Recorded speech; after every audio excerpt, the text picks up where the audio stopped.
Picture this. A US military plane leaves Washington without the usual notices. It stops in Latvia, then heads toward Russia.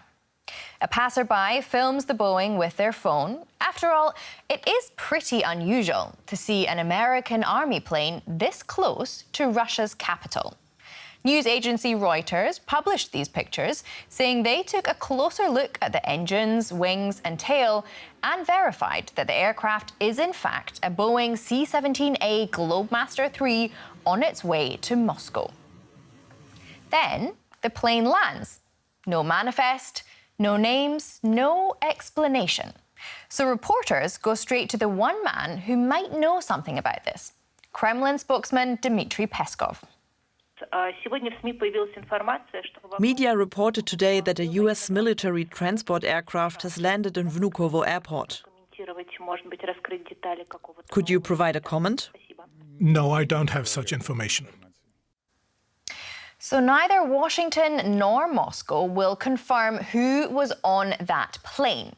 But various US media, citing unnamed sources, are reporting that it was the head of the CIA, John Ratcliffe, America's top spy. This is archive footage of him in April. Now, apparently, he went secretly to Russia for his first known trip there since taking the job. The last time a sitting CIA director made this trip was in 2021. He was in the Kremlin, warning Vladimir Putin, do not invade Ukraine. Putin didn't listen. So why is Washington's spy chief in Moscow now, 4.5 years into the war? To help us untangle all of this, I'm going to talk now to Angela Stent, a senior fellow at the American Enterprise Institute and former National Intelligence Officer for Russia and Eurasia. She focuses on US-Russia policy and Russia's relations with Ukraine, China, Europe and the global south. So thank you so much for taking the time to talk to us here on DW, Angela. Now let's start with the big picture. How significant is it that a sitting CIA director goes to Moscow, given where US-Russia relations stand? I think it's quite significant. Clearly, there are urgent issues that needed to be discussed with the Russians. Mr. Ratcliffe, as we understand, has had a phone conversation, at least one of them with his counterpart, Sergei Naryshkin, before. But the fact that he went there to discuss issues in person means that there must be important problems that needed to be discussed face to face. We still have no official readout of this, and we don't know with whom he met there. So much remains still shrouded in secrecy, but it wasn't that secret a visit because people had figured out quite soon after that aircraft landed that it was in fact him who had gone to Moscow. Yes, indeed, it is all rather mysterious, and we know that the last comparable trip was CIA Chief William Burns in November 2021, warning Putin against invading Ukraine. So does history like that change how we should read this one today? Well, I think if we look back at what Director Burns did then, he did warn Putin in a phone call. He spoke to other people in Moscow. And of course, it didn't deter Russia from invading Ukraine. And by the way, we also know this wasn't in person, that when it became obvious, apparently, to the CIA and other Western intelligence agencies in the fall of 2022, that the Russians were considering the use of at least a tactical nuclear weapon in the war against Ukraine, there was certainly communications between the US and Russia to warn Russia about what would happen if the Russians did that. But I think more broadly, your audience has to understand that contacts between senior US and Russian intelligence officials, and indeed between European and Russian intelligence officials, and including, by the way, in the Soviet period too, were quite common. Certainly since the Soviet collapse, there had been more frequent exchanges between intelligence officers, but even in the Soviet period, there were channels where they could communicate. So while it's not totally unusual to have this kind of communication, what is unusual, I think, is that this is in person and that nothing has been officially announced about what was discussed. So you said there that it's not necessarily unusual to have these intelligence channels open, but why would Washington use specifically this intelligence channel now instead of, say, the State Department or named envoy who've already been doing shuttle diplomacy with Moscow? Right. So the Trump administration, as I'm sure your viewers know, has not really been engaging in traditional diplomacy. In other words, it hasn't been sending diplomats to negotiate with Russia or indeed on a number of other issues. And the chief negotiators have been two real estate developers, Stephen Witkoff and Jared Kushner, President Trump's son-in-law. And they have been going to and from Moscow. I think the last time they were there was in January of this year. But one also has to assume that the fact that the director of the CIA went there means that there are issues involved in this that are specifically intelligence issues, as opposed to talking about, how do you get a ceasefire in Ukraine? What concessions do the Russians want the Ukrainians to meet? And there's quite, I think, a long list. First of all, there is the issue of the Ukraine war, of the Russians stepping up their ballistic missile attacks on Ukraine, threatening to cut off water supplies, electricity, whatever, in the winter. So those are specifically, and then Putin periodically and some of his other officials indicating that they could consider using a nuclear weapon in this war if Russia feels that its existence is threatened. There's that. Then you think about what's been happening in Europe, including in Germany, the explosive drones in the Leipzig-Halle airport, other sabotage things that have happened in Western European countries, in the Baltic states, in Poland. So, and there's, of course, a heightened concern within Europe about some of these Russian activities. So that could be part of the conversation. And then I would say Iran. We know from different sources that the Russians have been supplying the Iranians with intelligence on American targets in the area, in the Middle East. And that have presumably facilitated some of the Iranian attacks on American targets. And we also know that the Trump administration is now introducing new sanctions on Iran that would sanction countries that trade with Iran. And of course, Russia is a significant trading partner of Iran, also supplying it with weapons as well as intelligence. So it could have something to do with the war in Iran and the impasse that the Trump administration finds itself at.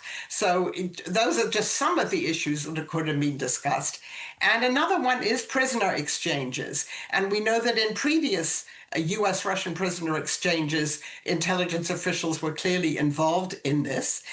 Some people have speculated that there could have even been a Russian prisoner on that plane with Director Ratcliffe from the U.S. I have no idea whether that's true or not.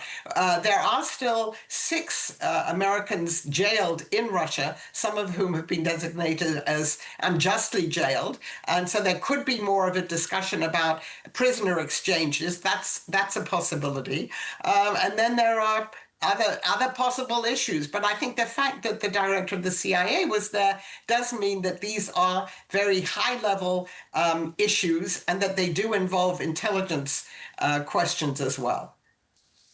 Well, definitely lots to speculate over. And I want to bring another element in because Ratcliffe wasn't the only one talking to Moscow today. Just hours earlier, in a very different meeting and on camera, the Vatican's top diplomat, Archbishop Paul Gallagher, sat down with Russian Foreign Minister Sergei Lavrov and urged an end to the war in Ukraine. So here's what Gallagher said and also Lavrov's response. Be clear, this war must end. For this reason, during our exchange, I reiterated the appeal of His Holiness Pope Leo XIV to end the hostilities and to begin authentic negotiations with the support of the international community.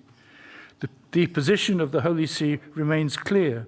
The conflict cannot be resolved by military means.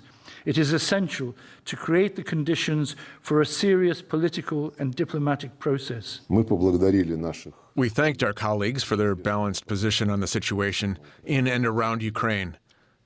We outlined Russia's fundamental approaches to resolving the Ukrainian crisis by addressing its root causes and reaffirmed high appreciation of the Vatican's strong commitment to resolving a number of pressing humanitarian issues within the conflict in Ukraine. So, Angela Stent, first of all, do you think that the timing of this Vatican delegation visit and the secret CIA chief visit is a coincidence? I would be skeptical that they were actually connected. I mean, the Vatican has been, and the Pope, they have been trying to mediate this dispute. We know that Zelensky has met with the Pope. Other officials have met with the Pope.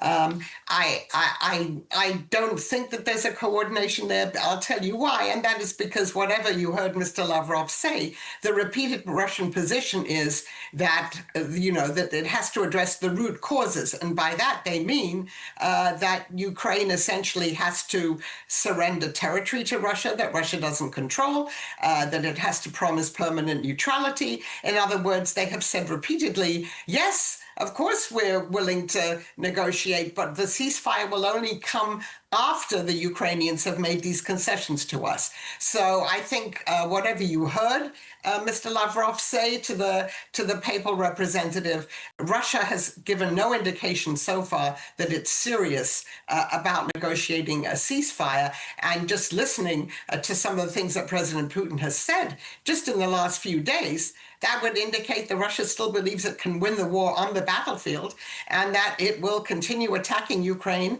And it understands that Ukraine's air defenses are now quickly running out, particularly the defenses against ballistic missiles, and it thinks that it can take advantage of that. Exactly. And I mean, Lavrov did also specifically praise the Vatican's position as balanced. What do you think that he means by that? And would you agree that the Vatican's view on the war is indeed balanced between Kyiv and Moscow? I think the Vatican is trying to take a neutral position. It's not really its wont to weigh in on one side or another, but certainly we also know that the Pope has talked about the abduction of Ukrainian children by the Russians. I think the current the visit by the papal envoy also talked about humanitarian and children's issues. And I think what they, the Catholic Church is, I think, also concerned about the treatment of Catholics. There aren't that many in the Russian Federation. It's a very difficult relationship between the Russian Orthodox Church and the Catholic Church. So I think they are trying to maintain the position that they're neutral enough that they could try and broker an agreement between the warring parties. But we really haven't seen any historical indication that that's been possible, particularly with this government in Russia. And to wrap this up then, in your experience, does more get accomplished in a closed room with the CIA director or with a public appeal from the Vatican? Oh, I think that more is going to get accomplished if there is a closed-door meeting and we're not privy to what was said. But of course, I'm sure that there were also closed-door meetings with the papal envoy as well. Yes, I mean, we don't know what it was that Director Ratcliffe was trying to accomplish, and we may hear more about it in the next few days. But the fact that he must have sat down with senior Russian officials, possibly President Putin himself, to discuss whatever urgent issues he was sent to discuss would mean that there would be a possibility of progress on some of these issues. But I think depending on the specific issues, some of them may be more resolvable now than, for instance, an end to the Russia-Ukraine war. OK, well, we will, of course, be following that if more of those details unfold. But that was Russia analyst Angela Stent. Thank you so much for taking the time to speak to us here on DW and for all of your analysis there. Thank you.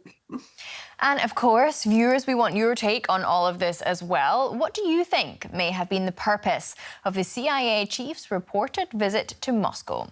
Let us know in the comments. I'm Hannah Hummel in Berlin. Thank you so much for watching. See you next time.